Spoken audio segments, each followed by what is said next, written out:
Alright,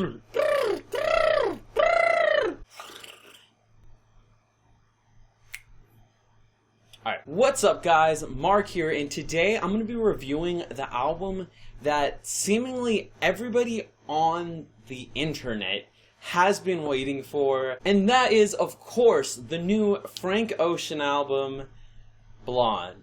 I am just a lover of music in general, and if I listen to something and it's that good, I just have to tell someone about it, and you guys are those someones. So if you need a little bit of background, Frank Ocean has given us really the most anticipated album of the year. It has been much too long since his last release, which was received fantastically. So pretty much this entire summer, there has been false rumored dates that kept dropping. People were like, oh, Frank Ocean's gonna release today. Didn't happen. Oh, it's gonna be today. No. Oh, gonna be today. No. So that's pretty much how I felt coming this time around. People were saying, dude, it's happening, it's happening, it's happening. And before you knew it, it happened. But it wasn't what we were expecting. He dropped Endless first, which was a visual album, a 45-minute music video. One of the Franks was doing like all the work. The other one was like kind of working and like kind of just chilling on his phone and stuff. Third one was literally just like walking around, going to change the song, walking around, watching the others work, and then going to change the song again. So it's kind of like a school project when you have like bad teammates. Congratulations, Frank, with the good work ethic. You got your stairs done. But yeah, Endless it's forgettable, is what it is. This, for the most part, was my first extended listening to Frank Ocean. And I was not disappointed whatsoever. It's just really good, honestly. I don't know what to say other than, well, it doesn't have a bunch of catchy radio stuff that you're gonna have listening to every day.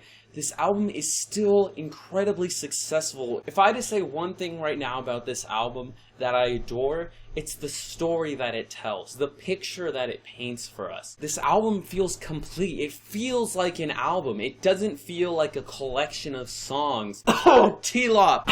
I'm hard-pressed to think of a way that you can walk away from this album disappointed. Listen to it. Before you go listen to it, stick around for my track by track. The first song on the album is called Nikes. This song kind of takes a shot at just shallow, materialistic bullshit. And a theme that continues on this album is that Frank doesn't really feel he fits into that. I've seen some mixed reviews on this one. I like it to start the album, honestly. I don't really see where other complaints come from. The vocals on the beginning, perfectly with the instrumentals that are behind him. When like Frank's actual vocals come in, I think the filters used are perfect. It sounds just electronic-y enough, not over the top, not some T-Pain, Kanye West kind of bullshit. This song feels a little long in there, but I honestly have no complaints about this one. Album version, much better than the video version. The next song on the album is entitled Ivy, and I still don't completely know how I feel this one. I think I like it. Like, I enjoy the vocals. It has a bit of a catchy chorus, actually. Honestly, one of the only ones on the album that you'll really find yourself humming. The guitar work is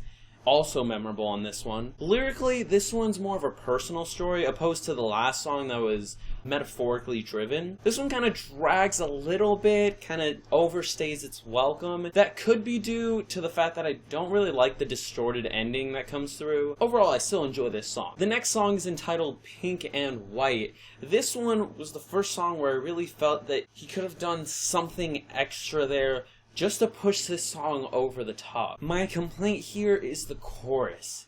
The chorus just kind of gets buried under the rest of the song and really just meshes together and doesn't become a point of emphasis whatsoever. This one really has a different feel to the past two songs, R&B, early 2000s kind of feel in its undertones. But yeah, once again, I just have a problem with the chorus. It's not stylistically different enough to show an emphasis or unemphasis. That just leaves me wanting more, because I could have really seen this song being my absolute favorite on the album. However, the end with Beyonce is amazing. The next song is called Be Yourself, and this one's kind of a little interlude. Frank Ocean's mother talks about not doing drugs and not falling victim to peer pressure, although somewhat ironically, because while she's telling him to be himself and to not let other people determine who he is, she's also telling him not to do drugs and not to do those things. I like the instrumentals behind, like, the phone call.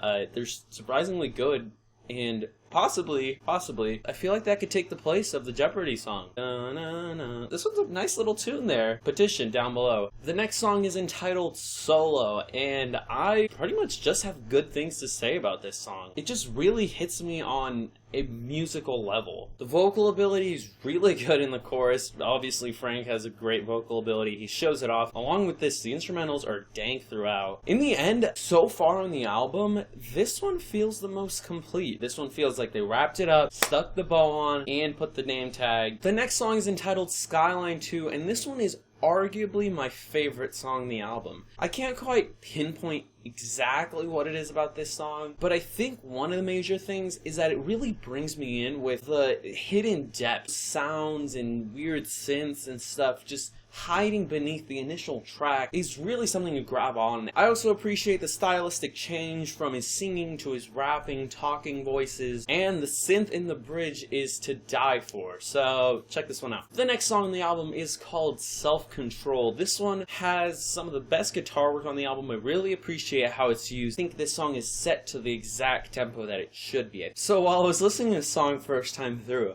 I was like listening and I'm like, alright, and I was just crossing my fingers, hoping, just come together with a nice, loud, full, round, just outro ending that just brings it all together, sends it all home, and it happened. It happened. It literally happened. It just, everything comes together, and it's just a great conclusion to the song. This song's really just 4 minutes and 10 seconds that you don't want to end. The next song on the album is called Good Guy. This one's a kind of another interlude. However, musically, this one isn't really much of anything, but the whole is greater than the sum of its parts. The next song is entitled Nights, and honestly, I don't really like this song until the beat change. More than a beat change, and almost an entirely different song. The first part of the song is really forgettable for me, but the second part is sick. I wish I could just listen to that by itself, honestly. Lyrically, this isn't really what I was expecting after the last interlude. Still a good song. The next song on the album is called Solo Reprise. This one is just mad. Pretty much just a top to bottom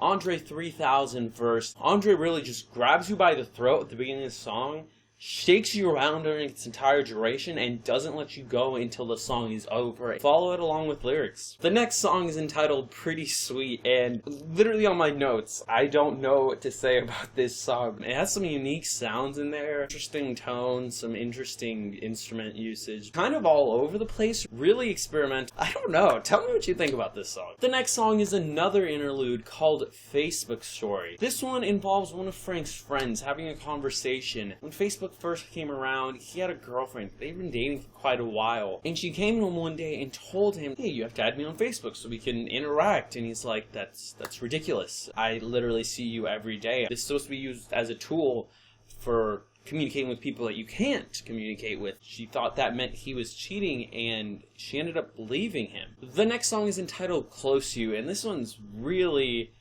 creative. I dig this one. So it's a nice little artistic interpretation of a cover that Stevie Wonder did of a song by the Carpenters. This song's kind of purposely like super electronic sounding, going along with the previous song about electronic communication. And it's just a cool little ironic twist to the album. Frank is really making a point. Super artsy, just great. The next song is entitled White Ferrari. I don't have much to say about this song. It is super calming. Frank does a really good job of painting a picture. The whole song really feels artistic and almost visual in a sense. And yeah, it's a solid one. The next one is entitled Siegfried, and no, this is not Siegfried and Roy. What this song boils down to is that Frank feels very disconnected from what he's supposed to be, and most significantly, what he's supposed to value. Similarly to Nikes, people are supposed to value cars and money, but Frank really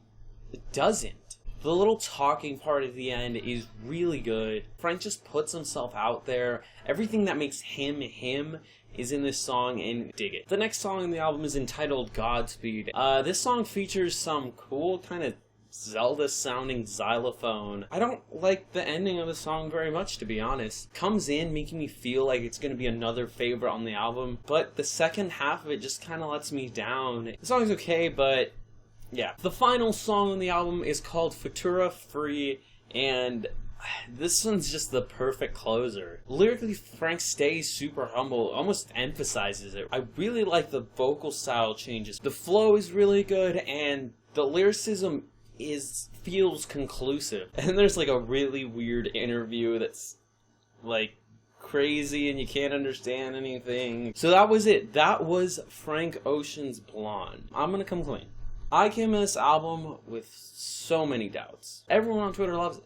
Everyone on Twitter, I was just waiting to poke at this album. And I came in with that kind of view, but it is amazing. It's amazing. It's amazing. It's amazing. I don't know what to say. This album is a masterpiece. Really up there for album of the year. I wanted to hate it. I wanted to hate it. But I can't. I can't. It's too good. I would suggest listening to it all the way through, free of distractions, because that's when you can really appreciate just the musicality put behind this. I just had to tell someone, so here you go. I'm going to throw my favorite and my least favorite songs down below. If you'd like to do the same, go ahead. It'll be in the comments. If you enjoyed this review, drop a like. If you love this album as much as I do, drop a like as well. And if you'd like to see me do more reviews in the future or more videos in general, please drop a like, please subscribe. Thank you so much for staying till the end. Check out my recent reviews and my personal vlog channel down below. Thank you for watching this video and stay beautiful.